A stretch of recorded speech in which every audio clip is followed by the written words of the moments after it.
Once upon a time, there lived a woman who was greatly hated by her fiance's mother. Her name was Chinya, and she was a product of rape. Chinya was such a beautiful and kind woman, loved by everyone around except Unduka's mother, who saw her as less than human. She warned her son never to marry her, but Unduka loved Chinya too much to bend to his mother's will. He stood his ground, informing his mother that Chinya was the only woman for him. In fact, he went on to threaten his mother that nothing she would do would prevent him from marrying the woman of his dreams. Mama Unuka was so livid. She could not believe that her son chose to defile her orders just to marry a woman whose father was not even known, a girl whose father was a random armed robber that defiled her mother during a robbery so many years ago. Mama Unuka was of the opinion that Chinya would end up giving birth to children with corrupt character, children who would end up being thieves like their father. How can you marry a girl who doesn't even know her bloodline? She spat one evening, her voice shaking with rage as she tried to convince her son not to marry her. What if she carries her father's evil blood? What if she was cursed and the curse passed down to her? Nduka stood up from where he was sitting, his voice calm as he replied his mother. And what if her blood carries grace? What if what you call shame God calls strength? But Mama Unuka would not hear it. She began to tell people around that her son had been bewitched, that Chinya had used juju to turn his eyes against his own mother. Mama Unuka called two of her other children, urging them to speak to their brother. She believed that more pressure would make him bend and listen to the voice of reasoning. However, her youngest son Goziem did not see anything wrong in what his brother was doing. He tried to speak to Mama, urging her to allow his brother marry the woman of his choice, but Mama was not willing to back down. Mama, he said gently, Chinya didn't choose how she came into this world. She didn't commit any crime. Why punish her for something she had no control over? Mama Unuka glared at him. You're too young to understand. Blood is very powerful. She's the child of a rape incident, a child born out of evil. Her kind does not belong in a family like ours, she said to Goziem, who shook his head. Mama, it's not her blood that makes her who she is. It's her heart, and Chinenye's heart is pure, he said to his mother, who still refused to listen. She hissed loudly, waving her hand as if swatting away a fly, as she began to speak angrily. Keep quiet, Goziem. You don't know anything about this world. You've not seen what I've seen. Blood speaks, and no matter how beautiful she is, it cannot silence what runs in her veins. Goziem looked at his mother, pain creeping into his eyes. So you judge her for something she didn't do? Something her mother suffered for? Mama, don't you believe in God? Don't you believe in redemption? His mother's eyes narrowed. This is not about God though. This is about common sense. Do you want thieves and armed robbers as your nephews and nieces, or what still? Do you want your brother to give birth to rapists? Is that what you want for this family? Goziem's voice grew firm as he could not believe what his mother was saying. And what if the blood you fear is the very thing that God has chosen to use for good? What if you're fighting grace, Mama? He asked his mother, who turned her face away, folding her arms tightly across her chest. I've said my own. That girl will never marry into this family as long as I'm alive. Over my dead body, she said as she walked away angrily, leaving Goziem there in his thoughts. Mama grew so restless that she could barely sleep. Every time she closed her eyes, she saw Chinenye standing beside her son, smiling a smile that Mama interpreted as triumph. Her anger increased her blood pressure, so much so that she finally checked herself into the hospital. She lay on the hospital bed, her wrapper folded around her waist, her face pale and sweaty. When the nurse left the room, Mama grabbed her phone with trembling fingers and dialed her son's number.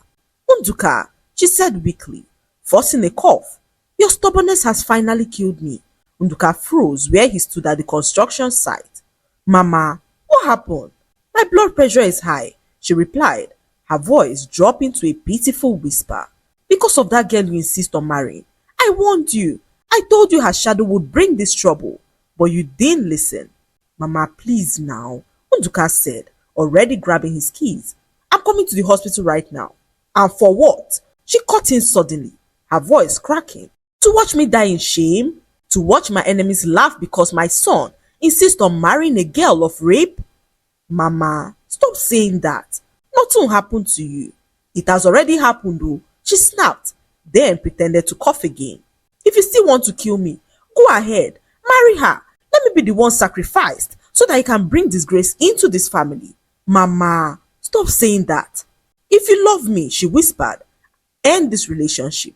This is the only medicine I need. There was a long, heavy silence. Mama's heart raced in anticipation. She believed she had finally had him where she wanted. But when Unuka finally spoke, his voice was calm, heartbreakingly calm. Mama, he said, I love you. Nothing will ever change that. But I will not abandon the woman God brought into my life because of fear. Your blood pressure is high because of hatred, not because of Chinenye. Mama's eyes widened. Mama, he continued softly, please stop fighting the grace God has placed in front of you. Chinenye did not choose how she was born, but she chose kindness, humility and integrity, traits you cannot deny. And whether you bless this union or not, I will marry her. You dare not, Mama shouted, forgetting to pretend that she was weak. You dare speak to me like this while I'm in the hospital because of you? Unuka sighed. I'll pay your bills, Mama. I'll be here for you, but I'll not let your hatred decide my future. For a moment, Mama said nothing. Her mouth opened slightly, her eyes trembling with frustration. You are no son of mine, she hissed finally. The day you marry her, consider me dead, she said to Unuka, who replied her saying that nothing on this earth will stop him from marrying the woman that he loved. If this is the price I must pay for love, then so be it, Mama, he said as he hung up the call, leaving his mother in complete shock. Minutes later, his sister Njideka arrived at the hospital to see their mother, and Mama narrated how Unuka chose Chinenye over her. He didn't even care that I was in the hospital, oh. He just hung up the call on me, saying that I was dead to him if I refused to accept Chinenye into our family. Mama said as tears poured down her eyes. Her daughter Njideka could not contain her fury. She paid Chinenye a visit to give her a piece of her mind. Chinenye was about leaving for work when Njideka stormed into her brother's house, her face lit with rage. Chinenye, she barked, her voice slicing through the quiet morning like a blade. Chinenye could not believe her eyes. She looked back and saw Njideka marching towards her with fire in her eyes. Njideka, good morning. Hope all is well, she said softly as she smiled politely at her, but Njideka was not having it. Don't you dare greet me. What's good about the morning? Njideka snapped as she asked her what kind of a desperate woman she was. What charm did you use on my brother? What poison have you poured into his heart that he can now look at our mother, our own mother, look her in the eyes and choose you over her? Chinenye's smile disappeared. She stood still, silent, her heart pounding in her chest as she understood the gravity of what was happening. Njideka did not stop yelling. You the daughter of a rapist. Is it not enough that you are even allowed to walk among decent people? Now, you want to enter our family. You want to marry my brother and bring your cursed blood into our home. Tears welled up in Chinenye's eyes, but she did not speak. She stood there silent as Njideka continued to spit venom at her.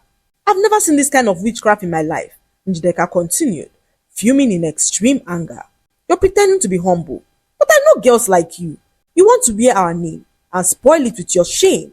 Chinenye finally found her voice as she began to speak so calmly. I didn't choose how I was born in Njideka, but I've lived every day trying to walk with dignity. Dignity, you say? Njideka scoffed. Do you think dignity erases blood? Do you think your father's evil disappeared because you're polite? My father's evil is not my identity, Chinenye said quietly as Njideka looked at her with disgust. I may be the product of a violent act, but I'm not a curse. I am not dirty, and I will not let your hatred rewrite my life. Njideka took a step back, stunned by the quiet strength in Chinenye's voice. You can insult me, Chinenye continued, and spill on my name, but don't pretend you're doing it for your brother. Because Unuka is not a boy. He knows what he wants, and I've never forced him to be with me. He loves me, and I love him too. Why don't you allow us to live in peace? Chinenye said to Njideka, who stood there quiet, her heart racing in anger as she watched Chinenye turn away, her eyes filled with tears as she rushed off to work. Njideka stood frozen at the entrance, the weight of Chinenye's words settling over her like dust. Rage buzzed beneath her skin, but even she knew that she had crossed the line. She turned and stormed away, her slippers slapping the ground hard as she muttered to herself. But what she did not know was that a neighbor had seen everything, and within hours, word had reached Unuka. That evening, Unuka returned home and found Chinya in tears, her head in her hand. As her tears poured freely, he knelt beside her, gently placing a hand on her back as he apologized to her for what his sister did. I heard what Njideka did. I'm so sorry, he said quietly as Chinya wiped her face but still did not meet his eyes. I didn't want to tell you, Unuka. I didn't want to come between you and your family again. You're not the problem, Unuka said firmly. They are, and I'm done watching them disrespect the woman I love. Chinenye looked up, her eyes red. Your mother is in the hospital. Your sister is angry. Maybe it's better I walk away. Unuka cupped her face gently. Don't you ever say that. You've done nothing wrong. The only thing you've ever done is love me. Quietly, gently, patiently. If they can't see this, that's on them. But I see you, Chinenye, and I love you more than life itself. Tears filled her eyes again as Unuka professed his love for her. He assured her that nothing on the face of the earth would ever come between the love that they share. We will get married soon, Unuka said with conviction in his voice as he wiped her tears, and not even the gates of hell will stop it. You are not a mistake, Chinenye. You are the blessing I prayed for, the peace I never thought I'd find. Chinenye sobbed harder, not from pain this time, but from overwhelming warmth of being truly seen and loved. I don't want to come between you and your family, Unuka, she whispered, as Unuka assured her that she wasn't. You are not, he replied. If they choose hate over love, that's their cross to carry, and not ours. The next morning, Unuka went straight to Njideka's house. She was attending to her online customers when he arrived at her house. Good morning, brother, she said cautiously as Unuka walked into her house. He did not respond to her greeting. He looked at her, his eyes burning with rage, as he asked his sister what gave her the effrontery to go to his house and embarrass Chinenye the way that she did. Njideka dropped her phone, her face contorted in shock as she began to speak. So she reported me to you. I knew she would twist everything and make me out to be the villain, she said to Unuka, who cut her short and began to speak. She didn't have to say a word. Unuka cut in. A neighbor saw everything and told me. Njideka's face tightened. So you now want to fight me too? Because of that woman? I'm not here to fight, Unuka said, his voice low and steady. I'm here to warn you. If you ever go near Chinenye again to insult or harass her, you and I will have no relationship again. None whatsoever. Unuka, I can't believe you. Mama is in the hospital, and you are here defending the thing that put her there. Unuka raised his hand, silencing her. Don't call her a thing again. Her name is Chinenye, so say it with respect. Njideka scoffed. Respect? For a girl whose father raped women? I don't care who her father is. Unuka snapped, his voice loud. I'm sick of hearing that. She is not her father. She is not her mother's pain. She is her own person, and she is better than any of us. Njideka's mouth fell open, stunned. You went to my house to insult her, Unuka continued, breathing harder. You called her names. You humiliated her in my own home. Let me be clear. If you ever speak to Chinenye like that again, I'll cut off every tie I have with you. Are you threatening me? Njideka asked, her voice trembling as she looked at her brother. I'm warning you, Unuka said. I love you as my sister, but my love for you does not come before my responsibility to protect my wife, the woman I've chosen to build a life with. An insult to her is an insult to me, so choose your next steps wisely, he said as he turned and walked away, leaving Njideka stunned, her pride wounded as she pondered on what to do. Njideka had never seen her brother this passionate about anyone in his entire life. She could see the seriousness in how he defended her and knew that any wrong step would destroy the relationship that they had. Njideka in that moment decided to go apologize to Chinenye. She arrived at Chinenye's house that evening, and Chinenye could not believe her eyes. She opened the door, surprise dancing across her face as she froze for a moment, unsure of what to expect. Please, can I come in? Njideka said, her voice low and shaky, as she informed Chinenye that she just wanted to talk. Chinenye stepped aside slowly, unsure but too kind to turn her away. They walked into the house as Njideka began to apologize for all that she did. "I've been terrible to you, Chinenye," she began. "I've said unforgivable things, allowed my pride and fear to blind me. But today I realized that you are not the enemy." Chinenye stood there shocked, her eyes soft but cautious as she listened to all Njideka had to say. "I just love my brother so much," Njideka continued, her voice thick with emotion. "He's always been the one person who stood by me. When I thought I was losing him, I panicked and I blamed you. I'm so sorry, Chinenye. Please forgive me." Tears welled up in Chinenye's eyes and she replied her calmly saying, "I've waited so long to hear that. I never wanted to be the reason for division in your family. I just love Unuka. That's all I've ever done. I believe you," Njideka said, taking her hand gently, "and I want to fix what I broke. I'll talk to Mama. I'll make her see the truth about you. I want us to be friends." Chinenye nodded, smiling through her tears as they embraced for the very first time. From that day on, they began to spend more time together. Njideka would drop by with food, accompany her to the market, help her pick fabrics for the wedding, and even offer to teach her how to cook one of Mama's favorite dishes, claiming that cooking it would win Mama's heart. Chinenye was so delighted. For the first time, she felt like she was becoming a part of their family. They laughed, took selfies, shared childhood memories, and Chinenye could not help but thank Unuka for the magic he did on his sister. Njideka, using the influence she had on their mother, began to do subtle things to make her mother like Chinenye. She invited Chinenye to her mother's house and helped her prepare her mother's favorite meal. Njideka also advised her brother Unuka to buy several gifts for their mother, pretending that it was from Chinenye. She also did everything to change Mama's heart towards Chinenye, but everything she did failed as Mama remained adamant. She tried to make Mama see the kind and wonderful woman Chinenye was, but Mama decided to remain blind to it. She warned Njideka to stay away from her, claiming that her association with Chinenye would one day put her into trouble. Weeks passed and Chinenye decided to surprise Unuka for his birthday. She stepped out to go buy some gifts when a black tinted car suddenly screeched to a stop beside her. Before she could react, two hefty men jumped out and bundled her into the car as they drove away. Unuka waited at home for her to return, but she never came. He tried her number, but her number was now switched off. He called his sister Njideka, who also tried her number repeatedly, but the number was still switched off. It wasn't like Chinenye to disappear without a word, so Unuka decided to check everywhere that he believed she would be, including her workplace, but Chinenye was nowhere to be found. A terrible feeling settled in his stomach as he searched everywhere with his sister. They moved from street to street, holding her picture, asking if anyone had seen her, and a keke driver who witnessed everything that happened revealed to them what he saw. He narrated how two men bundled her into a car and drove away. Unuka's world went black.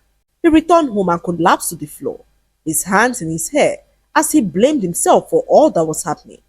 Njideka tried to console him, but Unuka was so inconsolable. He paced back and forth, asking who could have done such a thing to her. It was in that moment that his mother came to mind. Unuka grabbed his car keys as he stormed to his mother's house. He found her slicing okra with surprising peace in her eyes. "Mama, why would you send men to kidnap Chinenye? How would you do something so cruel to someone who has done absolutely nothing to you?" Mama Unuka did not even flinch. She dropped the slice of okra into the bowl and looked up slowly, her eyes cold, her face calm, too calm. "So you think I had something to do with her disappearance?" she asked, wiping her hands on her wrapper. Unuka stepped forward, his hands clenched into fists. His sister Njideka was right behind him, her chest rising and falling with anger. "I know you did," Unuka said through gritted teeth. "You said it over and over again, over your dead body. You've hated her from the start. Why should I believe it wasn't you?" Mama raised an eyebrow.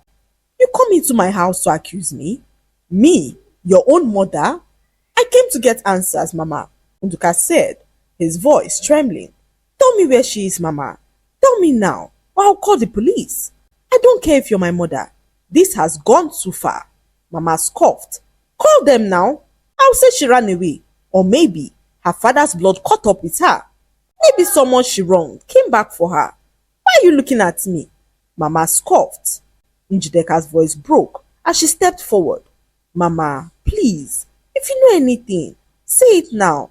That girl is kind. She loves Unuka. She's done nothing to deserve this. That girl is a curse, Mama screamed suddenly, slamming her palm on the table. She was never supposed to cross our doorstep, let alone become a wife in this family, she said as Unuka's heart dropped. Mama, please, tell us where she is, he pleaded with his mother, who walked away, ignoring his pleas as if it meant nothing. Mama, Unuka shouted, his voice raw with desperation. She could be dying somewhere. Oh. Do you hate her that much that you're willing to let her die? Mama paused at the doorway, her back turned to them as she began to speak so angrily. Take this as a sign from the heavens, telling you to leave that girl alone because she's all trouble, she said as she walked into her room. In that moment, Unuka's entire body shook. He turned away, pushing his hands into his head, fighting the urge to break something. Njideka stepped forward as she tried to comfort him, but Unuka was so inconsolable. They spent hours deliberating on if to report the situation to the police or if not to. When Njideka received a call, she took permission from her brother to quickly go drop off an item for a customer who was waiting for her in that moment. Njideka rushed off from the house. She promised to be back in no time as Unuka sat there alone, desperate as he continued to dial Chinenye's number. He called and called and called until the line suddenly began to ring. Unuka was so excited as he prayed for her to pick up the call. On the fourth ring, a voice came through from the other end of the phone. It was Chinenye, who told him where to come pick her from. Unuka rushed off like a wind. He arrived the street and saw Chinenye standing there helpless as tears poured down her eyes. They got into the car as Chinenye narrated how some men apprehended her on the street. She had no idea who they were or why they did what they did. Unuka was so grateful to see her again. His mind had already imagined the worst as he sat there shaking. They arrived home few minutes later as Unuka received a text that ended up sending shivers down his spine. It was a video of his sister Njideka, who was confessing to the kidnapping. Unuka could not believe his eyes. He thought his sister loved Chinenye, not knowing that it was a plot. She paid the men to kidnap Chinenye and rape her so that they can send the video to Unuka, believing that doing so would make him leave her for good. What she did not know was that the leader of the group recognized Chinenye as the daughter of a woman who once helped him when he was in his lowest. He could not bring himself to harm her, so he decided to pay Njideka back with what she wanted them to do to Chinenye. So he called her and pretended that her attention was urgently needed. Njideka, not knowing his plans, rushed off to the address where she was apprehended and forced to confess all that she did. The men ended up defiling her to teach her a very big lesson. They sent the videos to her mother, who could not believe what had befallen her own daughter. The same thing that she used to mock Chinenye had now befallen her own daughter by the same men her daughter paid. The truth shook their household as Unuka could not believe how vile his sister was. He went on to get married to Chinenye, who turned out to be the best thing that ever happened to him. His sister spent her years in regret as she could not believe how life dished her the very pain that she once dished upon another. The lesson to be learned from this story is that what goes around comes around. Life has a way of humbling the proud and exposing hidden evil in the most painful ways. No one chooses how they are born, but everyone has the power to choose who they become. Chinenye, though born of tragedy, chose happiness, grace and love, proving that blood does not define worth. Unuka's loyalty teaches us to stand by truth even when it's unpopular, and Njideka's fall is a reminder that hatred, envy and judgment only return to consume those who carry them. In the end, love won, not because it was easy, but because it was pure.